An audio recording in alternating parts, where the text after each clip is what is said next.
My channel से high to studies चेष्टा Washne. So guys, इस वीडियो में आज हम लोग पढ़ेंगे एब्सोल्यूट एडवांटेज थ्योरी को। इससे पहले वाली वीडियो में हम classical theory of international trade को कवर कर चुके हैं। उसी वीडियो के अंदर मैंने इस थ्योरी के एजम्पशंस आपको समझाए थे। अगर आपने नहीं देखी है तो डिस्क्रिप्शन में आपको प्लेलिस्ट मिल जाएगी, उससे जाकर आप सबसे पहले वो वीडियो समझना एंड देन इस पे फर्दर कंटिन्यू करना। इस वीडियो में हम लोग basically absolute cost advantage theory या फिर एब्सोल्यूट कॉस्ट डिफरेंस, दोनों का ही मतलब एक ही है। क्यों है ये भी मैंने लास्ट वीडियो में समझाया था। तो इस वीडियो में हम इस पूरी थ्योरी का कंसेप्ट समझेंगे with example and numericals both. So without any further due let us begin with the concept. This theory was propounded by Adam and Smith. ये मैंने आपको पहले ही बताया था कि एडम स्मिथ ने एडवांटेज थ्योरी को बनाया था।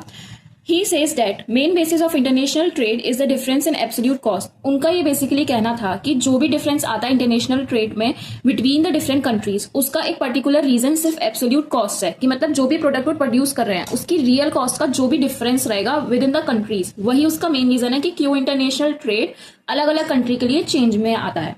This difference in absolute cost is arises when one country produces a particular product at a lower price level in comparison of the another country। ये जो डिफरेंस होता है वो कब अराइज होता है? जब एक कंट्री एक प्रोडक्ट, मतलब कोई भी प्रोडक्ट है, पर्टिकुलर कोई भी प्रोडक्ट हम ले सकते हैं यहाँ पर, कोई भी एक प्रोडक्ट दूसरी कंट्री के मुताबिक कम प्राइस में अगर वो प्रोड्यूस कर रही है तब ये डिफरेंस क्रिएट होता है। जैसे अगर हम एग्जाम्पल लें इंडिया का, सपोज करो इंडिया एक पेन प्रोड्यूस करती है 10 रुपीज का और चाइना भी पेन प्रोड्यूस कर रही है 15 रुपीज का। तो जो कॉस्ट का डिफरेंस है यहाँ पर ₹5 का, यही डिफरेंस हो जाएगा in absolute cost between two countries at a particular product. ठीक है। On the other hand another country produces other product at a lower price level in comparison of that country. वहीं जैसे इंडिया और China का example लिया तो एक country lower price पर एक प्रोडक्ट प्रोड्यूस करेगी और दूसरी कंट्री उसी के मुताबिक हायर प्राइस पर। जैसे इंडिया ने ₹10 प्रोड्यूस किया तो पर्टिकुलर प्रोडक्ट क्या था यहाँ पे, पेन, और लोअर प्राइस थी यहाँ पे ₹10। वहीं चाइना की अगर हम बात करें, on the other hand another country यानी कि China produces the other good, उसने दूसरा गुड यानी कि पेन प्रोड्यूस करा लोअर प्राइस पर, मतलब उसने ₹15 पर और इंडिया ने ₹10 पर। एक ज्यादा में प्रोड्यूस करेगी तो दूसरा कम में। यही जो डिफरेंस रहता है उसको हम बोलते हैं डिफरेंस इन एब्सोल्यूट कॉस्ट, और यही डिफरेंस बेसिक रीजन है इंटरनेशनल ट्रेड का।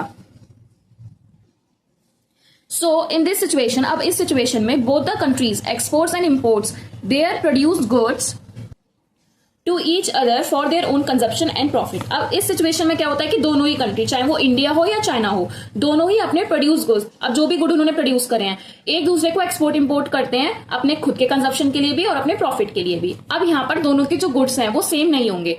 एक जना कोई दूसरा गुड प्रोड्यूस करेगा, दूसरा जना कोई दूसरा। जैसे कि अगर हमने यहाँ पर एग्जाम्पल लिया था कि इंडिया ने पेन करा है और चाइना भी पेन करा है, तो यहाँ पर अगर इंडिया पेन करेगा तो चाइना पेंसिल करेगी, ताकि पेन की जो भी नीड है वो इंडिया एक्सपोर्ट करे चाइना को, और पेंसिल की जो नीड है वो चाइना एक्सपोर्ट करे इंडिया को, ताकि दोनों का ही एक्सपोर्ट इंपोर्ट हो और इंटरनेशनल ट्रेड इन दोनों ही कंट्रीज में हो सके। अब अगर हम एक एग्जाम्पल से समझें कि कैसे हम इसको देख सकते हैं कि कैसे दो गुड्स दोनों कंट्रीज के प्रॉफिट के लिए यूज किए जा सकते हैं। तो कंट्रीज में मैंने अभी इंडिया चाइना लिया, यहां हम ले रहे हैं India and Nepal.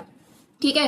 Production before international trade, production after international trade. यहाँ पे जो दो प्रोडक्ट्स हैं वो हमने लिए हैं rice and wheat in kilograms. Okay, तो देखो इंडिया ने सपोज करो 2 किलो चावल प्रोड्यूस करे हैं और 4 किलो आटा प्रोड्यूस करा है। वहीं दूसरी तरफ नेपाल ने क्या, मतलब देखो ये है इंटरनेशनल ट्रेड से पहले का सिचुएशन और ये है इंटरनेशनल ट्रेड के बाद का। अब अकॉर्डिंग टू एडम स्मिथ इस थ्योरी में क्या बोला गया है कि एक कंट्री एक ही प्रोड्यूस करेगी गुड और दोनों का गुड अलग अलग होना चाहिए। तो अगर हम बिफोर की बात करें तो ये वाली थ्योरी अभी यहाँ पर एप्लीकेबल नहीं है, इसलिए एक कंट्री ने दोनों ही गुड्स का प्रोडक्शन किया है, बस दोनों की वैल्यूज अलग है। वहीं अगर हम नेपाल की बात करें तो 4 किलो चावल करे हैं और 2 किलो उन्होंने आटा किया है, टोटल दोनों का 6 बैठ रहा है, बट डिफरेंट डिफरेंट गुड्स हैं। ये इंटरनेशनल ट्रेड से पहले का है। अब अगर हम बात का देखें, यानी कि जब से ये absolute cost advantage theory applicable हुई है उसके बाद से, तो इन्होंने क्या बोला था कि एक कंट्री एक गुड प्रोड्यूस कर रही है, दूसरी कंट्री दूसरा गुड प्रोड्यूस कर रही है, बस प्राइस लेवल चेंज है। तो इंडिया यहाँ पे खाली व्हीट प्रोड्यूस कर रही है 8 किलोग्राम्स, राइस वो नहीं कर रही। अब इंडिया व्हीट कर रही है तो नेपाल व्हीट नहीं करेगी, क्योंकि दोनों का अलग अलग गुड्स है। तो नेपाल राइस कर रही है और व्हीट नहीं कर रही। अभी भी यहाँ पे टोटल इक्वल है, यहाँ पे भी इक्वल है, यहाँ पे भी इक्वल है, बस डिफरेंस क्या रहेगा। अब यहाँ पर एक्सपोर्ट एंड इंपोर्ट अच्छे से नहीं हो पाएगा और ना ही दोनों को प्रॉफिट मिल पाएगा, क्योंकि दोनों गुड्स प्रोड्यूस कर रहे हैं, तो सेल्फ कंजम्पशन तो दोनों का हो रहा है, तो एक दूसरे के एक्सपोर्ट की क्या ही नीड। बट यहाँ पर इंटरनेशनल ट्रेड एग्जिस्ट होगा, क्योंकि इंडिया राइस प्रोड्यूस नहीं कर रही है, लेकिन नीड तो है राइस की, नेपाल प्रोड्यूस कर रही है, और इसलिए नेपाल यहाँ पर राइस का एक्सपोर्ट करेगी और इंडिया में इंपोर्ट होगा। अब वीट यहाँ प्रोडक्शन नहीं है वीट का, बट इंडिया में है और इनको वीट की भी नीड है, तो वीट यहाँ से एक्सपोर्ट होगा और यहाँ पर इंपोर्ट होगा, तो इंटरनेशनल ट्रेड यहाँ पे एग्जिस्ट ज्यादा अच्छे से करेगा if compare to this situation. ठीक है, अब इसी टेबल को अगर हम एक एक्सप्लेनेशन से समझे, न्यूमेरिकल एक्सप्लेनेशन कह लो या फिर सिंबॉलिक कह लो, तो देखो इंडिया में क्या हो रहा था, 2 kilogram rice and 4 kilogram wheat, तो वही मैंने यहाँ पर लिखा है कि 2 किलोग्राम राइस यहाँ पर हो रहे हैं, आर मतलब राइस है और डब्ल्यू मतलब वीट है। ठीक है, तो 2R is equal to 4 wheat है यहाँ पर इंडिया में। ठीक है, इसका मतलब अगर हम इसको डिवाइड करते हैं तो 1R is equal to 2 wheat हो जाएगा। अब ये कैसे आया, तो नॉर्मल मैथमेटिक है, यहाँ पे हम 2 यहाँ डिवाइड में चला जाएगा और इसको हम काटेंगे तो 2 बचेगा, तो यहाँ कुछ नहीं है तो हम 1 गिनते हैं, तो 1 rice is equal to 2 wheat, ये आ गया इंडिया का। ठीक, अब अगर हम नेपाल का देखें तो नेपाल में क्या था, 4 rice is equal to 2 wheat, इसका मतलब 1 rice is equal to 0.5 wheat. अब ये भी सेम प्रोसेस से ही मैथ्स हुई है यहाँ पर कि rice is equal to 2 wheat upon 4, ये यहाँ पे डिवाइड में चला गया। अब इसको हम इससे काटेंगे तो यहाँ 2 and 1 upon 2 is equal to 0.5। ठीक है, तो राइस और वीट दोनों सेम है यहाँ पर। अब इसका मतलब बेसिकली हुआ क्या, which means Indian 1 rice is equal to 2 wheat, 1R is equal to 2 wheat and Nepal's 1 rice is equal to 0.5 wheat. Nepal का एक राइस 0.5 वीट के इक्वल है, which is shown with the given diagram. अब इसी का हमने एक डायग्राम भी बनाया, पहले हमने एक टेबल बनाई, देन इसको न्यूमेरिकल सॉल्व किया एंड देन उसके बाद हमने इसका डायग्राम बनाया है। तो डायग्राम हमारा ये है, देखो बेसिकली डायग्राम है क्या, हमने पीछे क्या पढ़ा कि इंडिया का एक राइस 2 वीट्स के इक्वल है और नेपाल का एक राइस 0.5 वीट्स के इक्वल है। तो हमने ग्राफ बनाया, X axis and Y axis normal है, एक्स एक्सेस पे हमने वीट लिए हैं एंड वाई एक्सेस पे हमने राइस लिए हैं, ये हमारा ओरिजिन हो गया। ठीक है, अब rice basically max to max क्या है 1, तो हमने डायरेक्ट यहाँ 1 किया है, बीच का या ऊपर का हमने नहीं लिया है।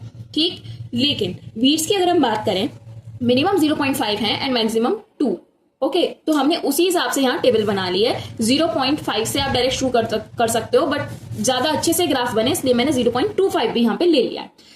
We have done nothing, just हमने इसी को यहाँ रिप्रेजेंट करने की कोशिश की है। कैसे, अगर हम इंडिया की बात करें तो मैं इस ग्राफ को आपको यहाँ फिर से बनाकर दिखाती हूँ ताकि आपको अच्छे समझ में आए। ये 1 हो गया और ये यहाँ 2 हो गया और ये यहाँ पर 0.5 हो गया, डायरेक्ट मैंने ले लिया, बीच का आप अपने हिसाब से ले लेना। ओके, अब देखो इंडिया की अगर हम बात करें तो 1 rice is equal to 2 wheat, 2 से मिला दिया और ये हो गई हमारी इंडिया की लाइन जो कि रिप्रेजेंट कर रही है कि इंडिया का कैसा प्रोडक्शन है। ठीक, अगर हम नेपाल की बात करें तो 1 rice is equal to 0.5 wheat, तो यहाँ पर ये नेपाल का हो गया और बीच में हमने बस एक शेड ऐसे मार दिया, ये रिप्रेजेंट करने के लिए कि इतना जो पार्ट है ये दोनों के लिए गेन्स हैं। अब गेन्स कैसे हैं मैंने आपको पीछे भी समझाया, क्योंकि प्रोडक्शन दोनों जने सिर्फ एक एक प्रोडक्ट कर रहे हैं, लेकिन नीड दोनों की है दोनों को। तो जो प्रोडक्शन इंडिया ने नहीं किया है वो नेपाल से एक्सपोर्ट हो जाएगा और जो प्रोडक्शन नेपाल ने नहीं किया है वो इंडिया से एक्सपोर्ट हो जाएगा। इसलिए इंटरनेशनल ट्रेड यहाँ पर बहुत अच्छे से एप्लीकेबल होता है और गेन्स हम ट्राइंगल एबीसी के रूप में यहाँ पर देख सकते हैं। Triangle ABC, gains caused by the export and import of India and Nepal for their profitable goods. I hope आपको ये चीज समझ में आई and that's it. Absolute cost advantage theory सिर्फ इतनी ही है कि जो भी प्रोडक्ट्स प्रोड्यूस हो रहे हैं विद इन द 2 कंट्रीज, उन दोनों ही प्रोडक्ट्स की एब्सोल्यूट कॉस्ट में जो डिफरेंस रहेगा वो बेस रहेगा इंटरनेशनल ट्रेड का। तो यहाँ पे जो 0 एंड 8 एंड 0 हमने पढ़ा, 0 के लिए यहाँ से एक्सपोर्ट हो जाएगा और यहाँ 0 के लिए यहाँ से एक्सपोर्ट हो जाएगा। फर्दर ये इंपोर्ट भी होंगे और यही एक्सपोर्ट एंड इंपोर्ट गेन्स में कन्वर्ट हो जाते हैं दोनों ही कंट्रीज के लिए। आई होप आपको ये समझ में आया। एब्सोल्यूट कॉस्ट एडवांटेज की थ्योरी की जो भी एजम्पशंस हैं वो मैं लास्ट वीडियो में समझा चुकी हूँ। अगर आपने नहीं देखी है तो प्लीज सबसे पहले जाकर उसको देखना एंड देन फर्दर इस पर अच्छे से कंटिन्यू करना, तभी आपको ज्यादा अच्छे समझ में आएगा। ठीक है, नेक्स्ट वीडियो में हम लोग पढ़ेंगे comparative cost advantage theory. So stay tuned, thanks for watching. अगर अच्छा लगा तो please like, share and subscribe to your friends. Comment down if you have any doubt regarding this. Thanks for watching.